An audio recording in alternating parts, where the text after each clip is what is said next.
안녕하세요. 내 맘대로 시골 생활. 오늘은 작업 11일차입니다.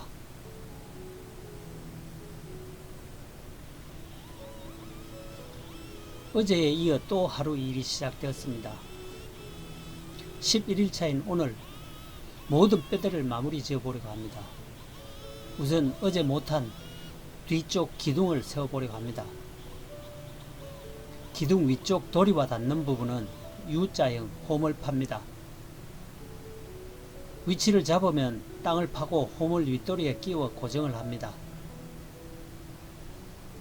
기둥의 길이에 신경을 덜 써도 됩니다. 길면 땅을 더 파면 되니까요. 반대쪽 기둥은 피죽도 벗겨야 하고 또 대패질도 해야 합니다. 문을 달아야 하기 때문에 나무도 좀 튼튼한 놈으로 써야 하고 면도 굴곡이 없도록 대패로 마감을 해야 나중에 문을 달았을 때 틈새도 벌어지지 않고 보기도 깔끔합니다. 저 피죽을 벗기고 대패질 하는 게 그리 쉽지만은 않습니다. 오로지 팔 힘과 허리의 힘으로 하기 때문에 땀도 많이 나고 육체의 피로도가 상당하지요. 현재 내가 가진 도구로 혼자서 하기 때문에 많은 제약 조건이 따릅니다. 그러나 이 또한 즐거운 놀이라 생각하니 시간 가는 줄 모릅니다. 내 스스로 무언가를 만들어낸다는 기대가 때로는 꼭 먹어야 하는 점심조차 잊어버리게 합니다. 어딘가에 집중할 수 있다는 것, 이 또한 저는 행복이라고 생각합니다. 대패질하는 모습을 건접 촬영해 보았습니다. 저 대패질하는 법은 어릴 때 아버지의 어깨너머로 배웠습니다. 저 대패 또한 아버지가 쓰시던 대패이지요. 저희 집에는 저런 크고 작은 대패가 6개나 있습니다. 50년이나 지나 제가 이렇게 쓸 줄 누가 알았겠습니까? 대패 낡아는 숫돌만 구매해서 쓰고 있습니다. 대패의 길이 또한 용도에 따라 나무의 곡에 따라 다 다릅니다. 모양도 제각각, 크기도 제각각입니다. 꼭 저렇게 대패질 안 해주어도 되지만 나중을 생각해서 합니다. 이제 제가 생각한 만큼 대충 된 것 같습니다. 저기도 윗부분은 U자 홈을 파줍니다. 그리고 면이 맞닿는 도리와 인방 부분은 턱을 내주어 서로 잘 물리게 합니다. 저런 곳은 역시 엔진톱이 제 역할을 하죠. 만약 엔진톱이 없다면 저 작업을 하는데 정말 많은 시간이 걸렸겠어요. 예전만큼 정교하지 않을지는 몰라도 혼자서도 일을 할 수 있으니 격세지감을 느낍니다. 저렇게 여러 번 촘촘하게 톱질을 내어줍니다. 어느 정도 톱질이 되면 세로로 홈을 파줍니다. 그리고 작은 스크래치를 마무리합니다. 엔진톱을 사용할 때는 톱날의 끝 상단 부분에 킥백 현상이 있기 때문에 조심해서 다뤄야 합니다.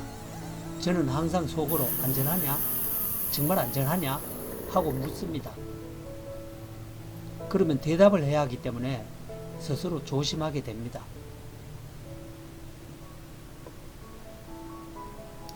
저기도 마찬가지 땅을 파줍니다. 땅을 팔 때는 최소한의 크기로 구멍을 파는 게 좋습니다. 또 많이 파다 보면 요령도 생깁니다. 높이가 잘 맞는 모양이네요.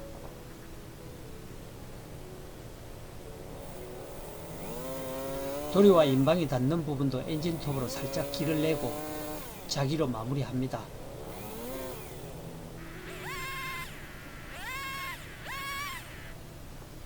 하나부터 10까지 혼자서 해서 그런지 시간이 너무 빨리 갑니다.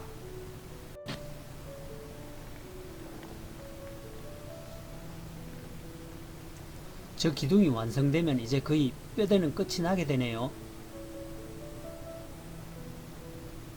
미리 수직을 잡고 연필로 표시한 부분에 맞추었으니 잘 맞겠지만 그래도 수평자로 확인을 합니다. 잘 맞으면 못질을 하여 고정을 확실히 합니다. 뭐가 잘 안 맞는지 또 끌지를 하네요. 현장에서 직접 바로 AS가 되니 아주 좋습니다. 이제 모든 자재가 제자리에 위치했습니다. 하지만 색깔의 부분에 못질이 아직 남아있네요. 못은 화장실을 뜯을 때 모아두었던 50년 넘은 녹선 구번 못입니다. 다시 만든다는 심정으로 하나하나 망치로 두들겨 펴줍니다. 저것도 쉬운 일은 아니지만 있는 못이니 최대한 펴서 재사용해 봅니다. 못을 펼 때 쓰는 저 쇳덩이는 철로라 상당히 무겁습니다. 하지만 굽은 못을 펴는 데는 아주 안성맞춤이지요. 아버지가 쓰시던 겁니다. 이제 석가래를 고정할 차례입니다. 좀 높은 곳이라 조심해야 합니다.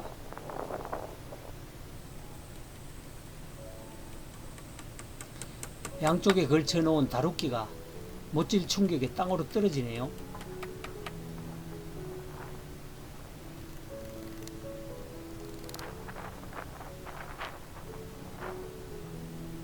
저기서 내려오는 게 싫어 발로 사다리를 옮기는 신공을 부려봅니다.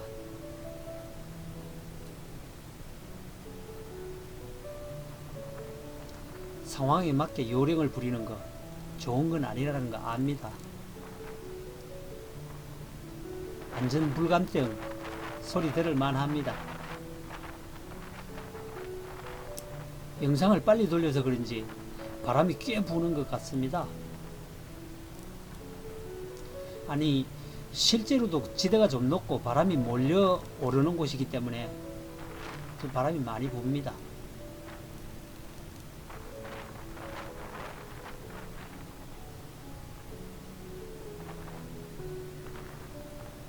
이제 석가래는 잘 고정이 되었습니다.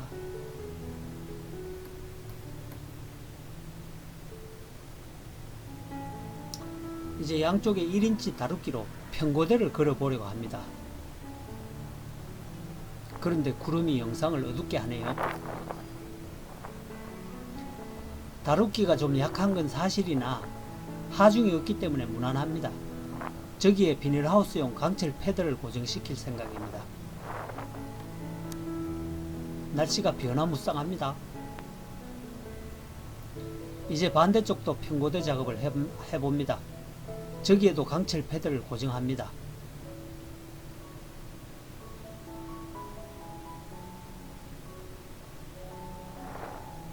영상은 어둡지만 하늘을 보시면 아시다시피 날씨는 좋습니다. 패드를 자를 때 쓰는 저 그라인더도 정말 무서운 놈입니다. 저는 저 그라인더에 손가락을 살짝 긁혔는데 병원에 가서 5번이나 크게 매야 했습니다. 그 이후로는 저놈 쓸 때마다 트라우마가 있어서 아주 조심합니다. 반대쪽도 패드를 대어줍니다.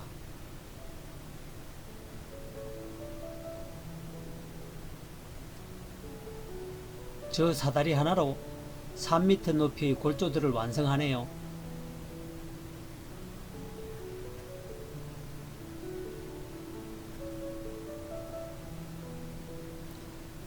이제 길이에 맞게 톱질을 해서 모두를 깔끔하게 처리합니다.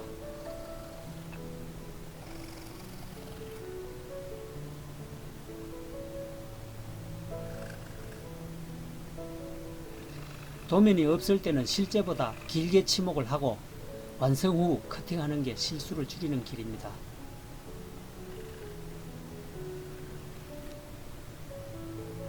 엔진톱으로 하면 좋으나 손톱이 아직 저에겐 편하네요. 말구 쪽은 나무가 그리 굵지가 않으니 손톱으로 해도 할만합니다.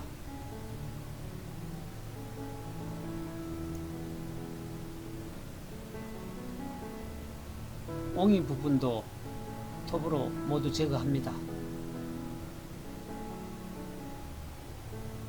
그리고 굴곡이 있는 부분들은 대패질도 해줍니다.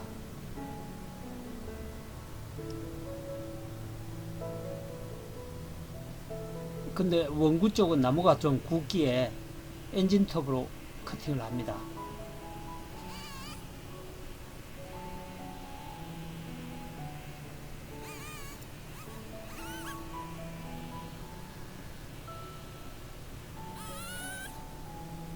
이렇게 하여 모든 뼈대가 마무리되었습니다. 이제 주변 정리, 현장 정리를 해봅니다.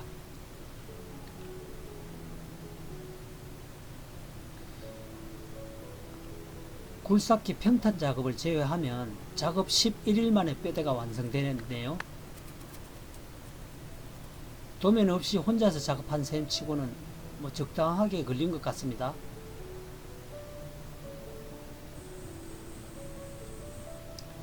정리 후 이런 모습이 나옵니다. 반대편에서도 한번 볼까요?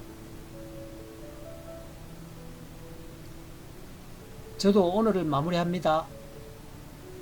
여러분도 수고하셨습니다. See you and bye.